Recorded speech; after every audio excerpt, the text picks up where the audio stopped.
Ain't that beautiful? It's just so good. It's so much bigger than it probably looks on camera as well. It's just so high, or to me it is anyway. I mean, guys, for Christ's sake, I thought Hemsby was Las Vegas. So imagine what I think this is. But it is, it's just huge, and it's so beautiful. Let me turn you around. Look at this. Oh, I can't quite get it. Where's the sun? That beautiful sun's getting in the way. Let me come over here a little bit. I'm probably the worst hiker and YouTuber ever. Look at that big crack there, look. It sounded so wrong. But it's just like the giant layer there. I mean, that's huge. That's got to be about 60 foot. And then the next one down, like to that layer. Am I too close in? Oh, that's better. Like there to there is probably 60, 70 foot, maybe more. And then the next big layer to there, look. Again, just, and then loads of little layers. It's like all this come up from the middle of the earth. Well, it might not have, but I kind of think it did. It's just so many millions of years it's been there.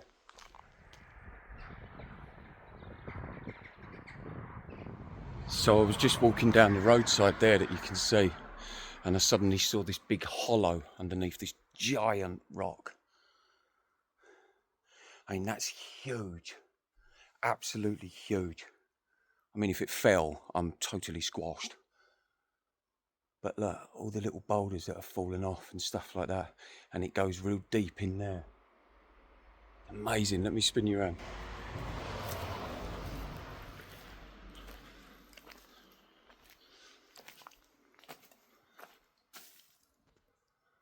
All so delicate and fragile. But so big and powerful at the same time. It's an amazing feeling standing here. All the cracks there. It's incredible. But this is what I absolutely love about the Peak District, about the United Kingdom. And probably loads of other countries, however, I'm here in the United Kingdom.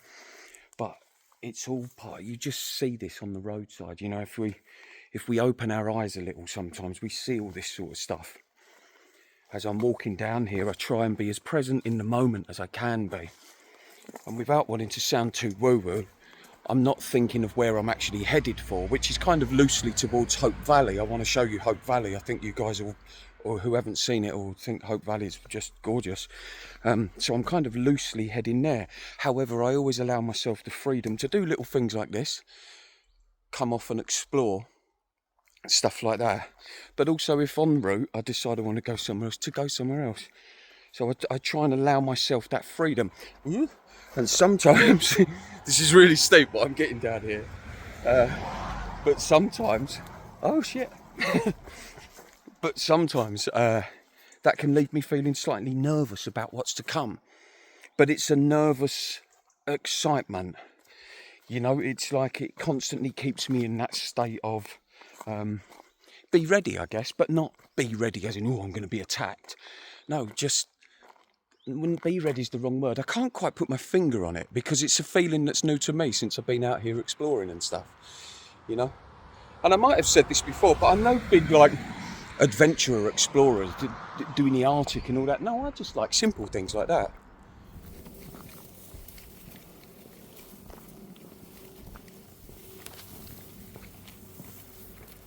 And just a little bit further down the road from there is this thing.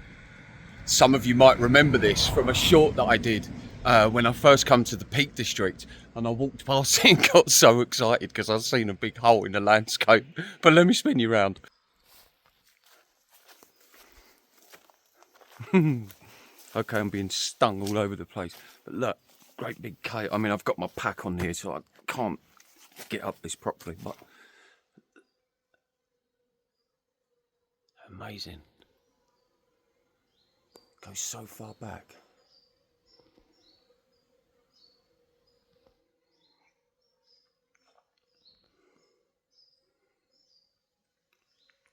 Ooh, look at that big thing hanging over your head. It's amazing. all these things just on the roadside as we drive around, you know.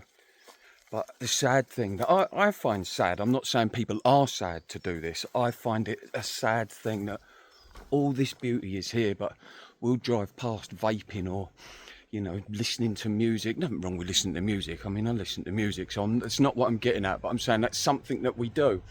It's like we wouldn't ever, like, we'll get in the car and think, oh, I'm going to put some music on, but we'd never think, oh, I'm going to get in the car and drive around the road really slowly and have a look at the side of the road. And you know that, like, at some point their ancestors would have been in there, probably, well, I don't know what they're doing anything that they're doing. Healing traumas by sitting in silence, unknowing that they're healing those traumas. You know, like keeping warm, sheltered, protection from other animals and stuff like that.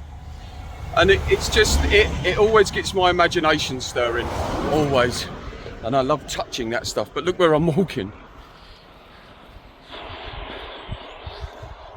You know, and that's why I kind of wanted to call the channel Tobe Explores. I like, look, there's another one there. I like seeing what's along these roadsides, the bits that don't have the pathway, so you can see what's, you know, get in the nitty gritty. And I'll tell you this as well, you know, I have a phobia of heights and open spaces and that. It's that phobia that drives me down these roads. But isn't that amazing? Because in that phobia, I found my true, you know, one of my true joys and loves. Exploration of this sort of thing. I mean, it does also put me in predicaments like where I'm on this roadside. But I don't care. So, you know, it can be a nuisance when they're coming up, but it's not the end of the world. I get to do things like that, and you don't get as many cars come along here as you do in like the bigger towns and cities. It's the Peak District. It's just a stunning place. But anyway, there you go.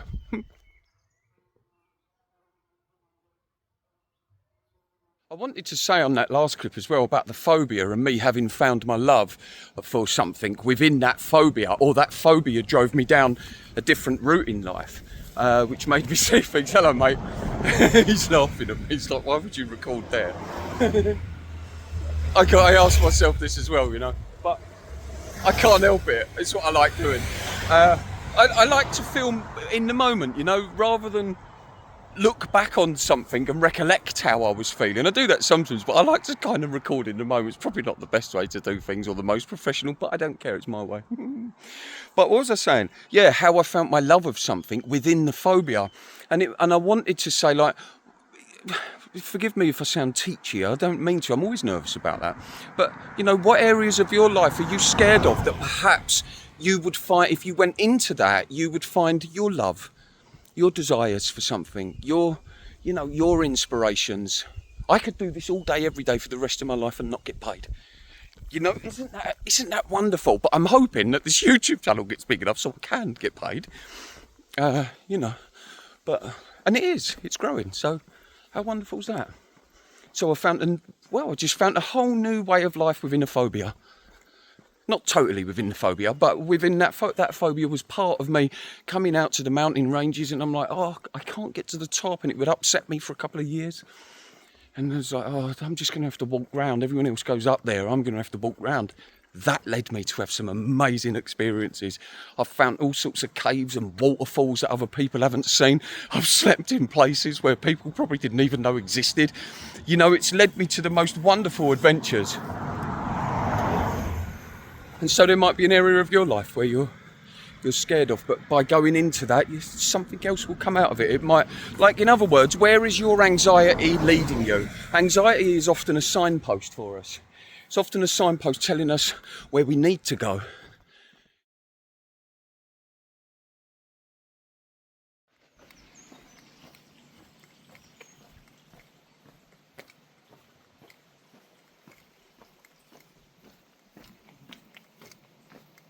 Now then here, I'm going up there, but I want to stop off down here first because I've got a story I want to tell you. Okay guys, so I'm here at a place called Angler's Rest, which is in the Peak District. I'll leave a little description down below saying exactly where the area is.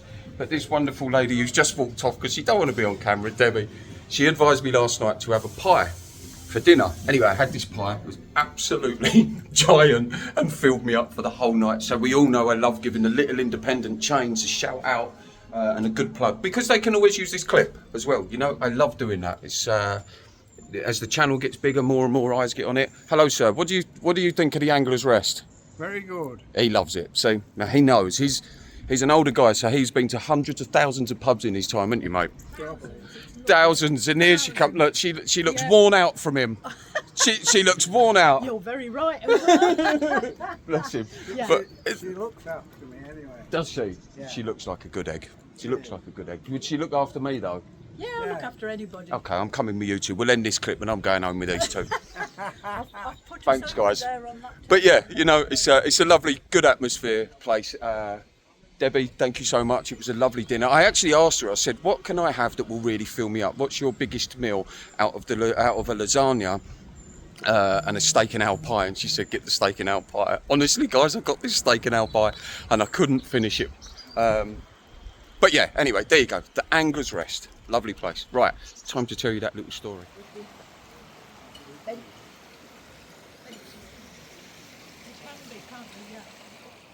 So the little story that I actually wanted to tell you all, some of you might have seen my old video, which is the one of me leaving the caravan. This is now 14 months ago now, and I'm leaving the caravan, and the screenshot is of me doing this, and it's leaving the 9 to 5.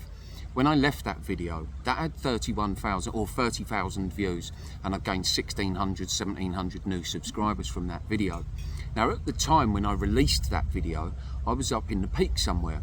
And I didn't have no reception on my phone, so I wasn't aware that the video had blown up and was becoming very popular and I had all these new subscribers. Anyway, when I come down from the peaks and I managed to get reception, I just realised that, wow, this video's blown up and I've got all these new subscribers, which then put me into a state of, oh my God, I'm nervous about that. We think we're going to love these things. When they happen, they're extremely exciting, but they can also be very scary. Well, they was to me. They probably will be to others. Others it won't be, but it was to me. It was like, oh my God, I've now got to live up to this expectation. And I went quiet for about 6 or 7 days. Some of you might remember. I went quiet for 6 or 7 days because I kept thinking, how do I do a follow-up video to one that was so popular? It's like the follow-up vlog to that is going to be really boring and useless anyway. 5-6 days moving around, having some rest, hiking in nature. That's why I always love saying to people, get out in nature. That stillness and that calmness will always produce in us the answers that we need. And so I was walking around and it suddenly dawned on me back then that I don't try and emulate the video that I had just done. Instead, what I do is I place no expectation on my follow-up vlog, and I don't try and copy what I've just done. I do what I'd always done, which is just speak my truth as I see it. Anyway, this is the ironic part. This is the synchronicities of the universe that is fantastic, that I'm always saying is not woo-woo, they're real. And again, this is more proof, if anyone ever needs the proof, that these things are real. Now, when I left my last video, the one in Swindon, the searching for shelter at night, that's also now my most popular video. Again, had 30,000 views, 2,000 new subscribers from it. And at first I really enjoyed that and loved that growth. And then it kind of hits me again. I'm like, oh my God, I've now got to live up to this expectation of this guy who does these videos, and the mind catastrophizing again. So of course what I do is I become aware of that as I'm walking along the East Coast. I become aware of that. Without knowing it, I headed towards the Peak District. Now, I headed towards the Peak District, but not only that, I'm sat at the exact bench where I sat and recorded the follow-up vlog to my first very big video. Isn't that amazing? The Angler's Rest is where I came unconsciously. I just sort of, I say unconsciously, I was headed for here, but it then dawned on me when I got here, I thought, this is where I was last time when I left my first big video and had to do the follow-up vlog. And now I'm here again. Isn't that amazing that I've ended up sitting at exactly the same bench telling you this story? And it's almost like you could think that's the universe's way of saying to you, Tobe, you felt like this last time. You felt like this before. You have nothing to worry about. You're here a year later feeling those same feelings. Nothing's going to happen. Place no expectancy on yourself, place no expectancy on your future, and just keep doing what you've always done, which is placing no expectancy on myself and placing no expectancy on my future, and just speaking free of the fear of what you think of me. So it's just wonderful. I just thought, you know, for me, I guess being out here, and we all know I spend a lot of time alone, so I guess these things maybe hit me a lot more in a bigger, impactful way than maybe they do some other people. But I just kind of wanted to share that with you, that I thought that was a real brilliance on the part of the universe sending me back here home. I always feel at home in the Peak District. This is the first place I came, and it's the first place I came back to when I needed a rest. I came here because I feel at home here in this beautiful place, and that's why I gave the Anglers Rest a good shout out as well. Yeah, so there you go. I'm getting emotional as usual, but yeah. So it's now 14 months later. All these things have happened. Everything's passed, and I feel like I've come home, and I'm absolutely loving showing you guys the Peak District, which for me, for sentimental reasons as much as the pure beauty, it's probably my favourite place of the United Kingdom. And I've not been everywhere, but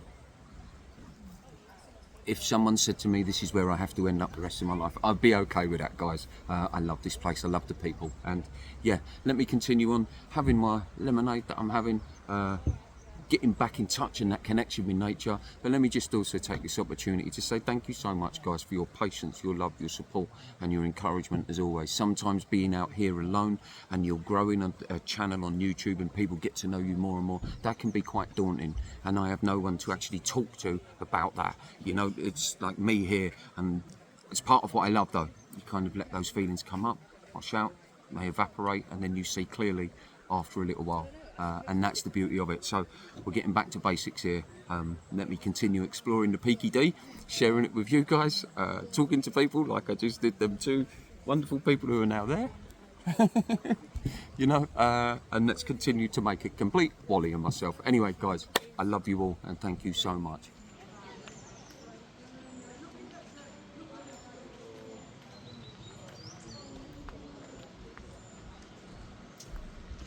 Okay guys, so I've come back in the Anglers Rest to say goodbye to Debbie, but there's another young girl here called Abby who really wants to be on YouTube, but she's run away, and there she is. She just poked her head out, so come and say hello.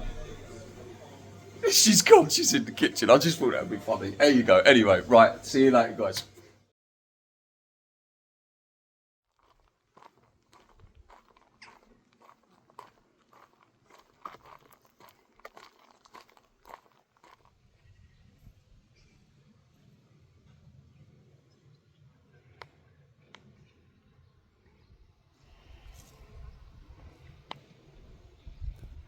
I zoomed in on that house because when I was here last time, in that place there, I actually went in and asked for some work, and I spoke to a guy there. I can't remember his name, but he was fitting the windows. I have got all footage of this. I just never uploaded it onto a video, but he might still watch. He might still be watching along. But that was when I very first started out on this journey, and I asked him if he knows of anyone who's got any work around here. It never evolved into any kind of work, but it's just amazing to me how I've kind of ended up back here. You know, I didn't make a conscious choice to sort of think, I'm going to go to this part of the Peak District. No, I just kind of thought, I'm going to go to the Peak District, went to Matlock and come up here. And now I'm really retracing the steps of how I first started this journey. I think that's a really beautiful thing. And, you know, again, it's like, I didn't realise that when I come up here from the Anglers Rest and I'm heading towards Tideswell and then Hope Valley, I didn't realise it was going to bring me along the exact same path that I was on all that time ago. And it's like it's this constant, continual reminder to me of, Tobe, let the channel grow. You're growing into the channel and the channel's growing into you, and your subscribers are enjoying it. So just allow yourself to enjoy it as well. Hi. Hey, beautiful. It's so lovely. But yeah, there you go.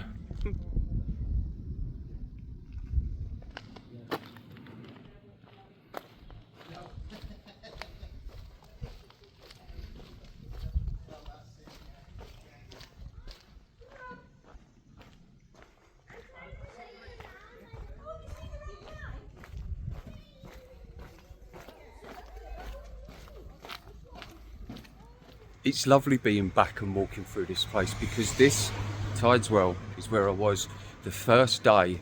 Tideswell, it was where I was the first day when I hit the Peak District, with the day that I left the caravan.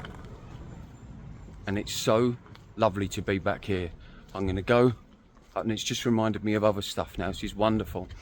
I'm going to go up here. There's a co-op around the corner. I'm going to get a drink and a little bit of food, and then I'm going to tell you another story.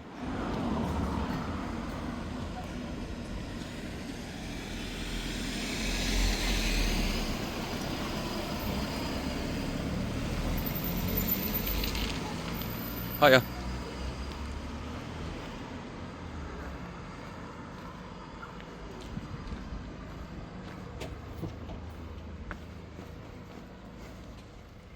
Well, it seems like this vlog is turning into like an old pilgrimage or something for me, because the story that I actually wanted to tell you this time was when I first started this journey. This little place where I am now, and this exact bench that I'm sitting on outside the co-op there, in this little place of Tideswell, this is where I was on the first day when I started this journey. Now, I'd had an incredible journey to get up here, because in the morning I'd left the caravan, I'd gone to the station, gone to a coach station.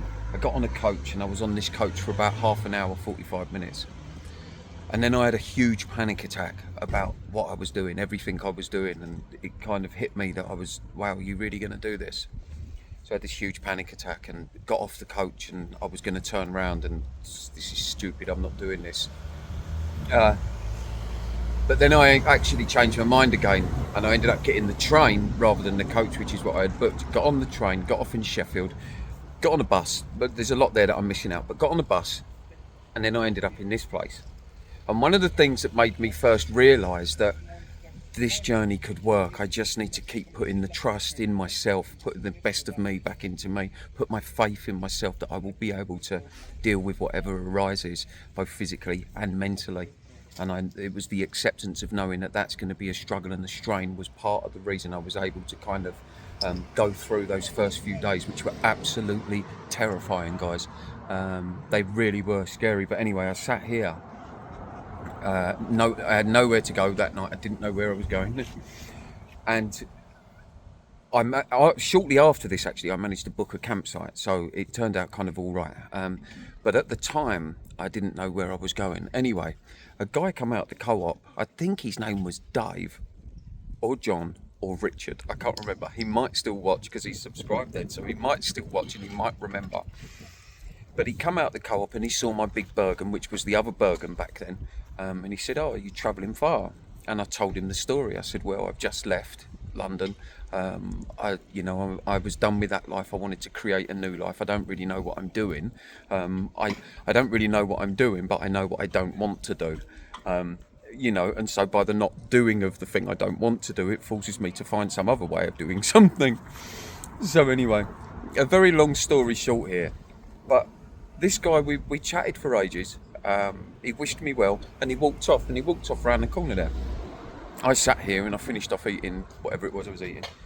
And then he come back round the corner, and he come back up to me. Hello. He come back up to me and he said, what's your name again? And I said, Tobe. He said, what's your channel? At the time it was called Truth Be With You. I said, it's Truth Be With You.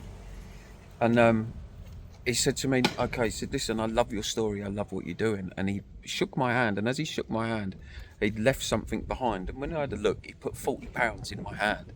And I said to him, I went, mate, you don't have to do that. I wasn't telling you all this stuff because I wanted money. He went, no, I love what you're doing. And I think the rest of the world needs to hear stories like this. And it really moved me at the time, but it was one of the big things that made me think, wow, this could really work.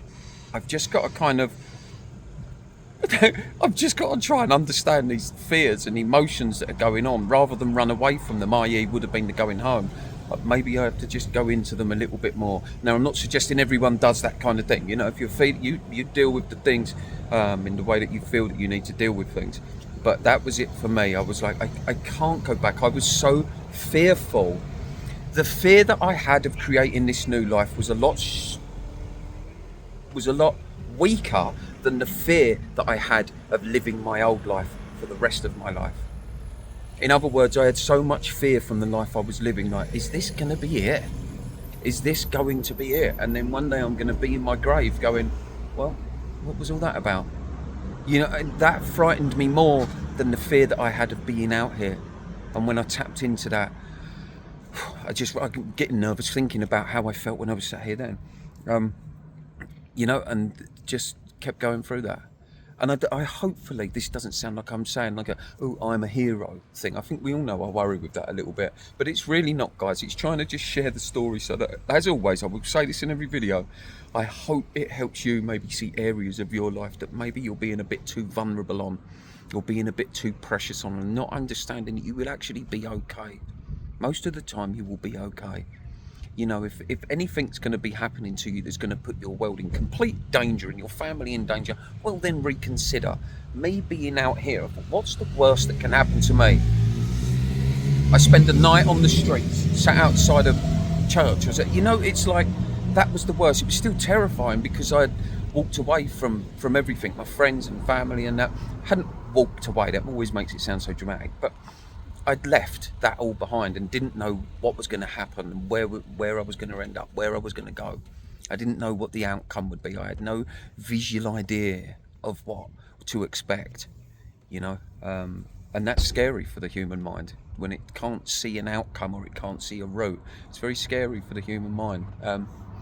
But yeah, and that's what I did. Oh, that's what I was saying. Yeah, so if it's something that might endanger people or yourself or your family and that, well, you know, sit on that a little bit longer.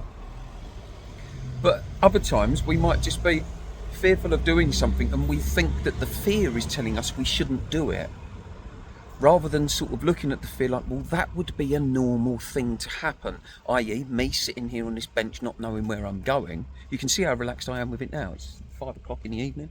I haven't got nowhere to sleep. I'm fine with that. It's okay. I've done it hundreds of times now. You know, so you can see that it's just eased off.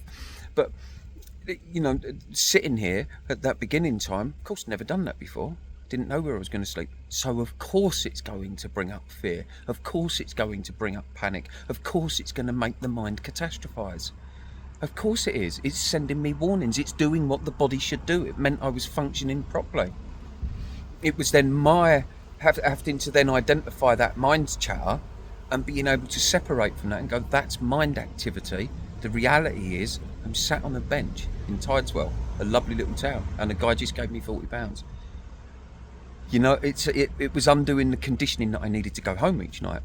That's the conditioning we've had, you know, got to go home each night, have the dinner, do this thing, do that thing, get prepared for that, get prepared for that. It's undoing that. That's what it was for me. It was just the undoing of that has caused the big, you know, caused the big panic in the beginning. And that panic was normal. And because the realising that panic was normal, of course I'm going to panic. What do you expect? It's like I don't like heights, so when I go up high, well, I feel awful. Of course I do. I don't like heights. You know, it's just the acceptance of just like, oh, okay, hello. It's just the acceptance of like, well, yeah, of course I don't like heights, so of course I'm going to feel awkward when I go high. It's normal to feel that. You know, it's very simple philosophy, and it holds me in good stead. Holds me in good stead, especially this last little spell coming off the East Coast. You know, it always holds me in good stead, just being able to, okay, things are feeling a little bit off. Of course they are. I'm exhausted. I'm absolutely exhausted, so of course they're going to feel off. Oh, that's what I didn't say in the last clip. If you are the guy that was here and you gave me the £40 and you're still watching, or you happen to watch this, say hello in the comments. It would be so awesome to know that you're still watching, or to at least remind me of what your name was. So just so you can remember, here's the co-op.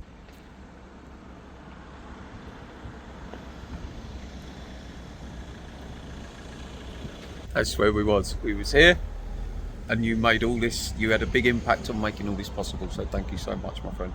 And yeah, I hope you enjoyed that, guys.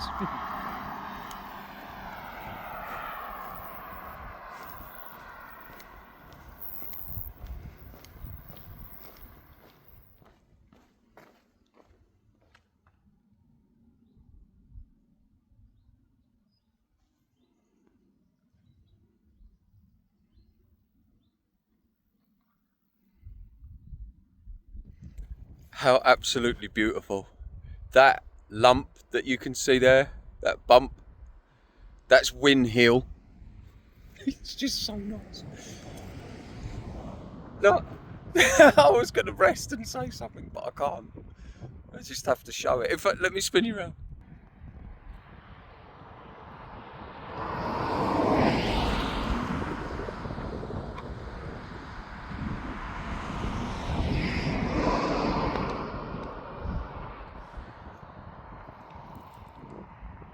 There's paragliders up there.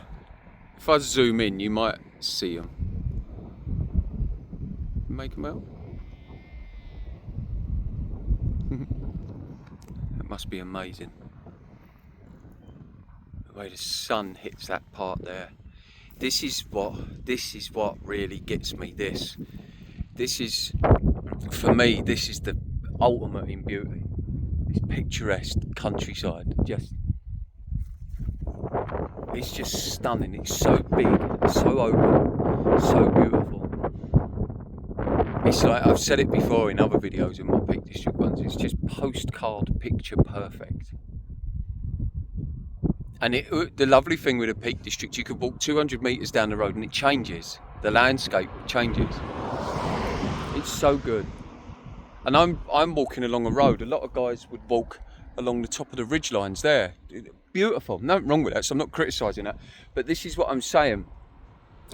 Because of my fear of heights and open spaces, chances of me walking along that and like enjoying it would be very, very minimal.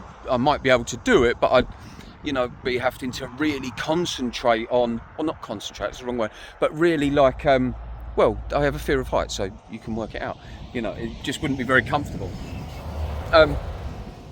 But so what it does, it sends me down these roads. And although like this particular road is quite busy and there's no footpath, I do have a little bit there that I can jump up and down off, so it's not the end of the world. But it sends me down these roads, and whereas normally I might be in my old van, driving down these 50, 60 miles an hour, and this is kind of whizzing by, it's still beautiful. But now I get to walk it and see it all and just see it slowly change. See the landscape slowly change, and it's amazing. And I put my Bergen down just a minute ago. I put it down and I just kind of said out loud to myself, I was like, look what you're doing. Like this total disbelief, like, look what you're doing. Is this it? Well, it is. It's bonkers.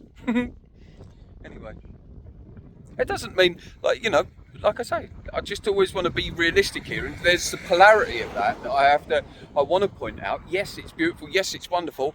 I lug that about all day, every day. That hurts. I don't know where I'm ending up tonight, so it leaves a little jittery feeling all the time in the belly. I don't often eat big nutritious meals, say. I might not shower for a few days, stuff like that. So there's always the polarity, but those polarities are now part of the journey that I love. The overall life journey, not just the journey like from there to Hope Valley, but the overall life journey, the overall growth, the constant change, the constant moving into the unfamiliar. And the unfamiliar is the evolvement of myself. And that's why it can create fear and anxiety, because it's unfamiliar. So, oh my God, I have so much freedom. I've never felt that before. What do I do with that? And then you're like, oh, it's because I've never had that before. Of course, it's unfamiliar. And then you kind of just transcend that. Anyway, it's Windhill, guys. This is what I was supposed to say. Isn't it beautiful? Windhill.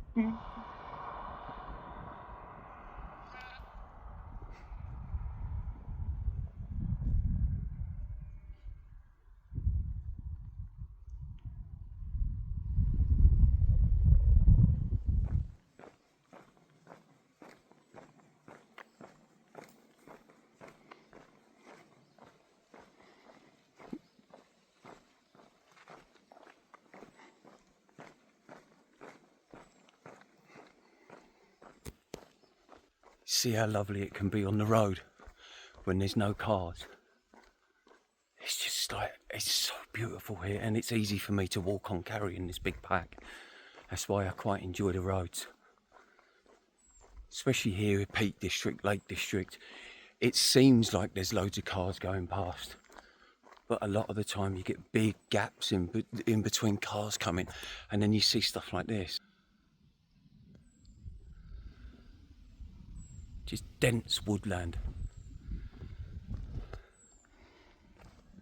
You know, it's just dense woodland, all this beautiful, untamed nature, and I can sleep anywhere I want here.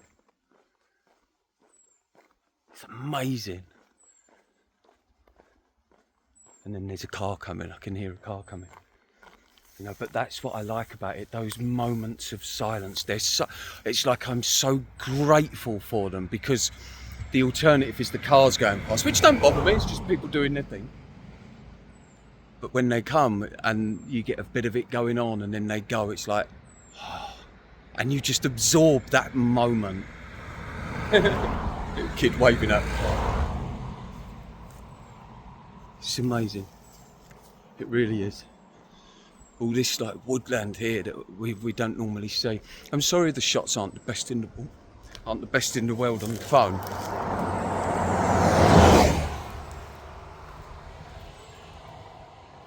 But it's just, you know, I've got the equipment I've got at the minute, so we make do. Right, I'm going, guys.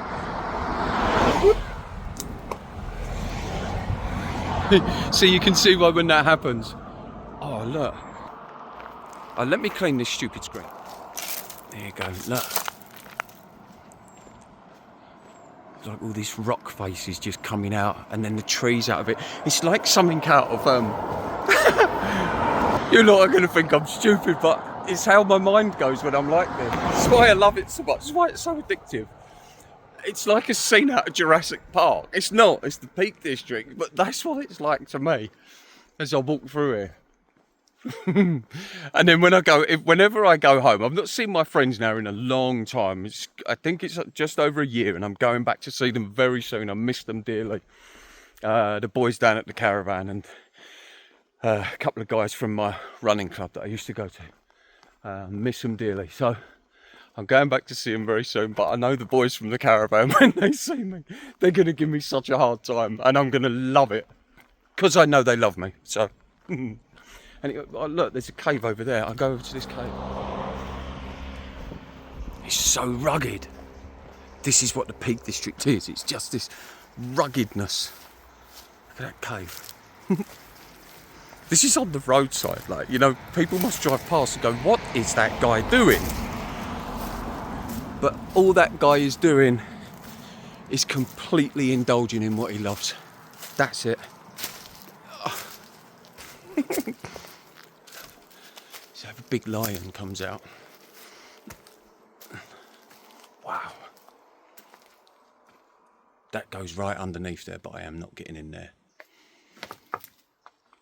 There's something really intimidating and brilliant about standing under giant stuff like that would just kill you in a second.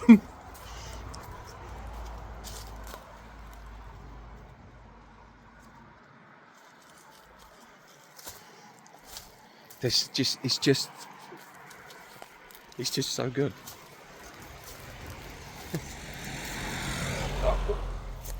Try and get out of this stuff. My legs are torn to pieces with all the thorns I walk through and stuff. Look. And it's so big. I mean, if people want to compare it to the Grand Canyon, then no, it's very small. But we're not in America.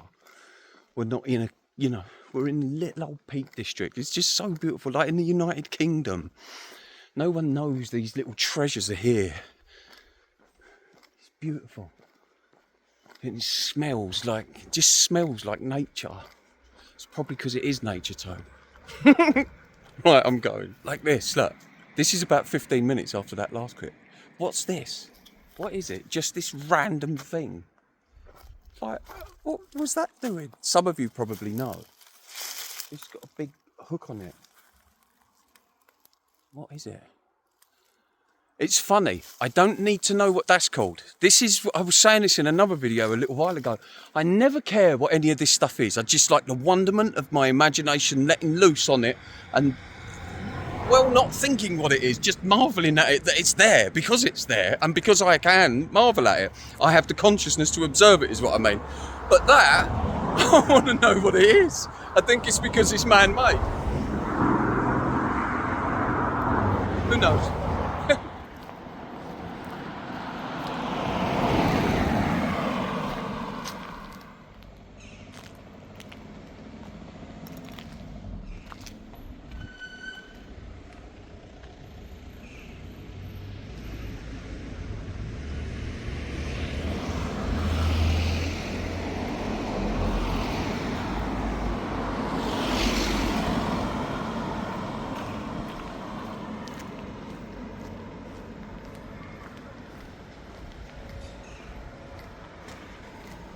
How cool was that little riverbed? Seeing that, I'm not sure if the locals would think it's cool or not, or whether it means water's running out, but I don't often see things like that where, you know, the water's all disappeared, there's no water in it, and I wonder if it's a working river actually, you know, and just because there has been a load of sun that it's maybe dried up. But yeah, you don't often see the bottom of the floors. Ah, there's a co-op. Cool, get a drink of water. So I just sit down to have a little bit of fuel, banana, and I love these as well. Pears in the juice, love it. But look, woo, I'm feeling little dribbles of rain. So it actually feels quite nice to feel that. I don't think that's going to drop, so I'm sitting here quite comfortable. But it looms in the back of my mind like, okay, I have to keep an eye on that. These are the polarities again, you see? There you go.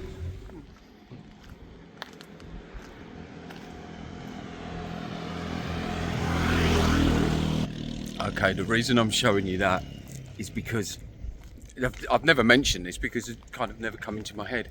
I absolutely love trucks. I have had an infatuation with trucks since I was a small boy. When my biggest dream in life, when I was a kid, someone used to say, what do you want to do when you're older? My answer was always a long distance truck driver. I loved the idea of being a truck driver and going across the open roads and just tramping, like living in the truck, if you like, sleeping out the back. And I always got that fantasy because of the big, like American films you'd see, great big open land, and Australia and places like that. They've got these roads that go on for 1,000 miles and stuff. And I always had this vision that that was what I wanted to do. That amazing, that was all I wanted to be, was a truck driver. And I guess now I'm saying this in this clip, if ever there was anything I was going to get, of course, I wasn't thinking of that at the time, but occasionally as I walk around and I see the big lorries, I'd be like, oh, if money did come in and there was enough of it, that's what I would probably do. Go and get my HGV licenses so that I could buy one of those great big trucks, and I'd live in that. That's what I would do. Gorgeous. And then just drive around. But it's amazing, but yet when I was at school, and that was what I used to say, all I would hear would be, you can't do this because you need these qualifications and it costs this amount of money, this, that and the other. To be a truck driver, it was like that. What I'm trying to say there is nothing wrong with truck driving. What I'm trying to say there is, it's not like I was turning around and going, oh, I want to be a chef on the moon. You know, it's like, oh, I wanted to be a truck driver and it was crushed. No big deal. I don't need no sympathy. I'm not saying it because I want sympathy. Or like, oh my God, poor me, my life was so bad. That's not what I mean. And this is what I'd get from teachers. We'd expect no less from you, Tobe. Oh, what's wrong with wanting to be a truck driver? Tobe the trucker. Tobe the trucker. There you go. I've got hundreds of stories like that from school, guys, which is why I always mention the thick child complex. It just went on relentlessly all the time. And, you know, now I'm kind of here and I do what I like. It's sort of, how lovely. I never needed all that education in the first place. Everything that I spout is through living. It's not being recited through books, clearly. It's not being recited through books, I'm living it. You know, and I guess that's why I never shut up, because I realised that the simplest of dreams that some of us have, some of us want to fly spaceships and some of us want to drive trucks. You know, some of us want to be Olympic gold medalists and others want to be great gardeners. We're all different. You like chocolate, I like strawberry. You know, it's like we're all different, yet we're all taught the same. We're all manufactured to want the same and do the same. Get a career and do this thing and earn the money and do that. And very few of us were actually kind of allowed that freedom of mind to just roam. And when someone says, what do you want to do? I'd love to be a truck driver, being a long distance truck driver. I could name you a truck, guys, this back in the day when I was a kid. I could name you a truck from, well, I don't know, hundreds of meters away, just by looking at the body shape of it. I'd tell you exactly what the model was. I can't do it anymore, but I can tell you like, the difference between Volvos and Scanias and Scamals. I love the old Scamals, you know, stuff like that. But yeah, so if I would turn around and say, I'd like to be a long distance truck driver. No, we don't think you should do that. Well, who are you? This is why I don't answer to anyone anymore and just do what I want. There you go. Anyway, hope you enjoyed that.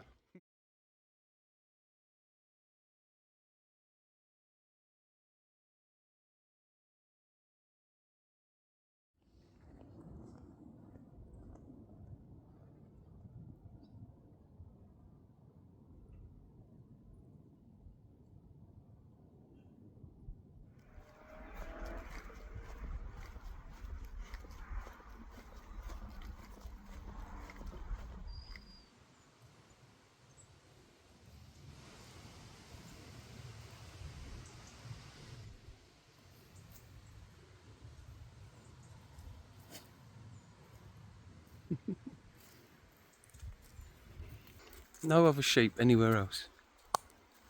It's this little fella on their own. How brilliant. I can't see any sheep anywhere. Doing its own thing. I love it.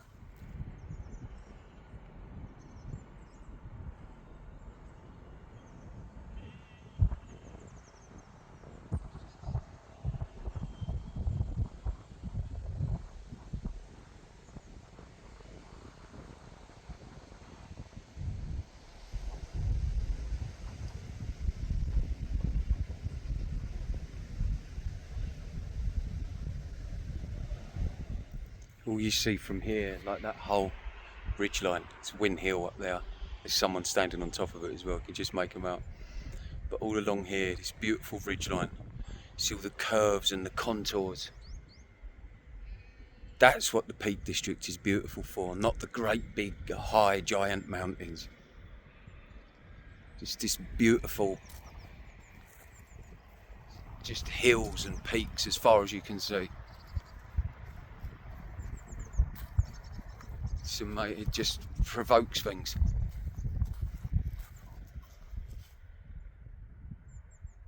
It's amazing. It's just an amazing place.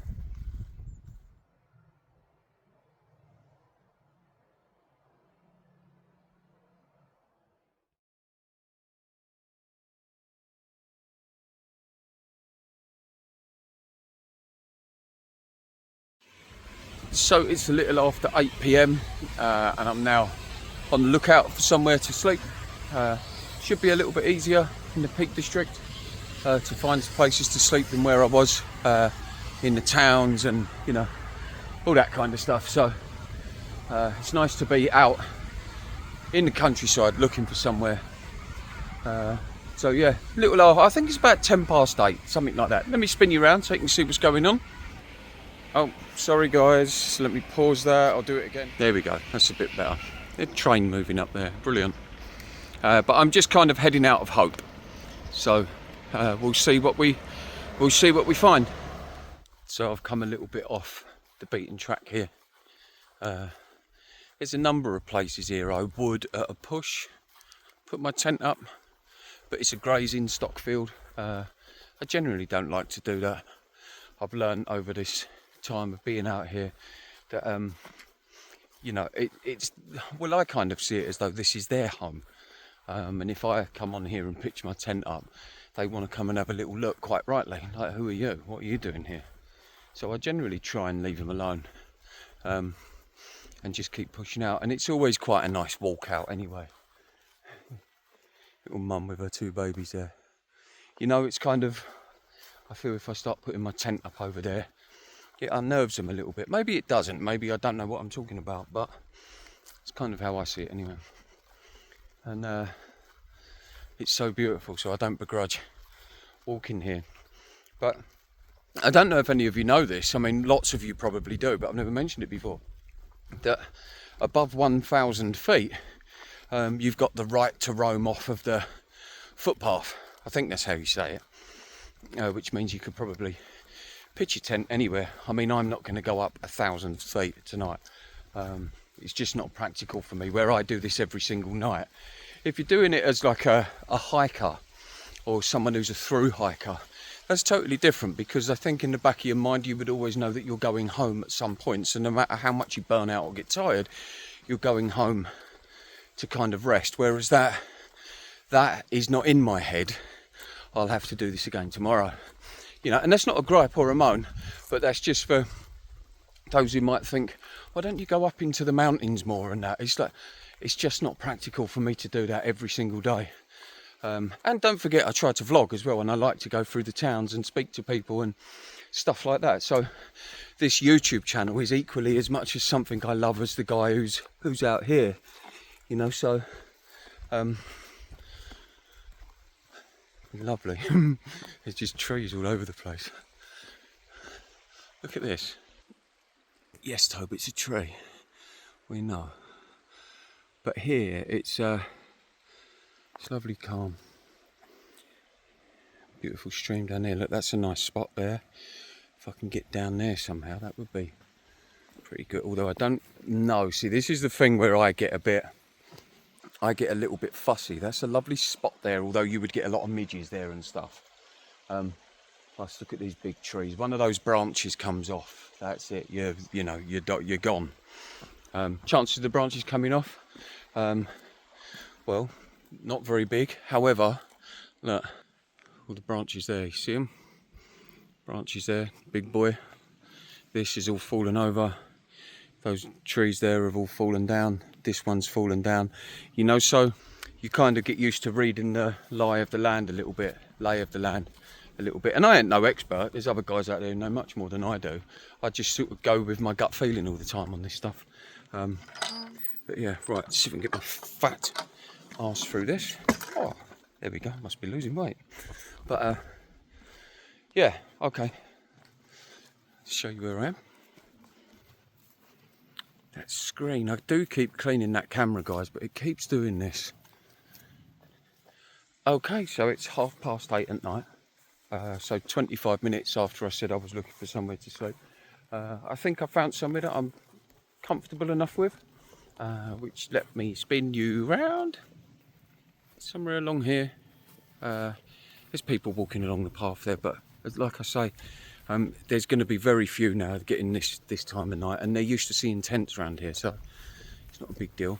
I've got this little spot, which is just there, so it's away from kind of like real big trees, and those trees that, sorry guys, those trees that are there, they kind of look young and safe. So I'm thinking of just like here, this little spot, or perhaps there, a little bit under shelter from this beautiful little thing. And up there is, it gets a lot more woodland and dense there, which would be lovely, but the trees all look like they're kind of collapsing, so I think that one's a no. But yeah, I think I'm going to go there. There you go.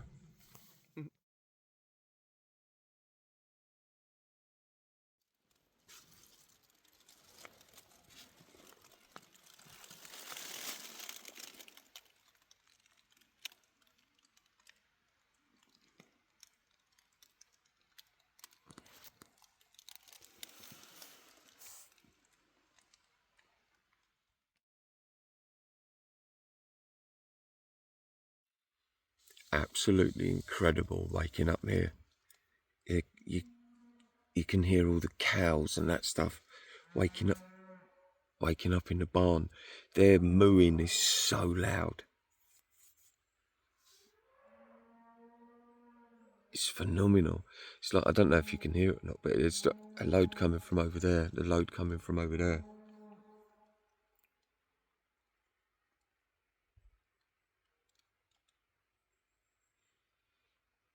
We've gone camera shy. But it's haunting. It echoes across. Let me spin you around anyway.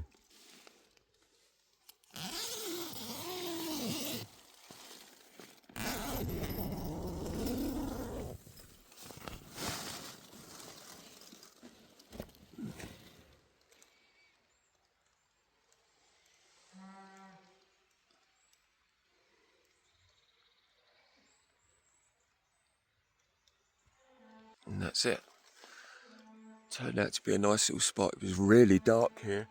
It was really dark here.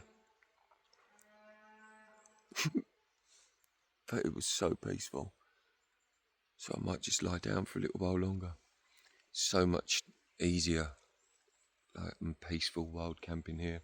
But my airbed's broke, so I've got to try and do something for that. Okay, bye.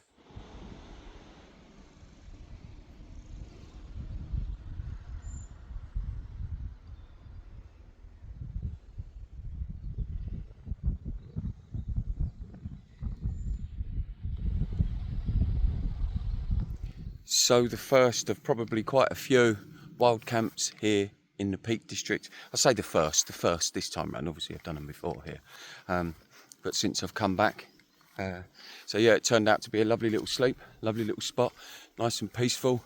That's called Loose Hill up there. Beautiful from here. Probably can't get the best shot there, but it's absolutely beautiful from here, and it feels absolutely lovely to kind of be getting this back on track to what it was all about. You know, nature. Morning, ladies.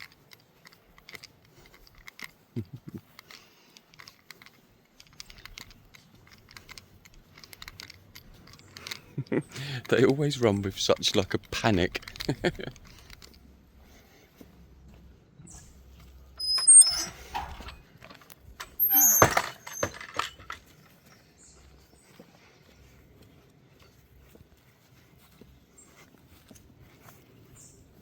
Lovely house. Well, I think it's actually probably a hotel or something like that, but beautiful, whatever it is. Lots of buildings like that. All over the country there's loads of buildings like that. So it's nice. I just like it when it's in that nice green idyllic setting and the blue sky and that. I like all that.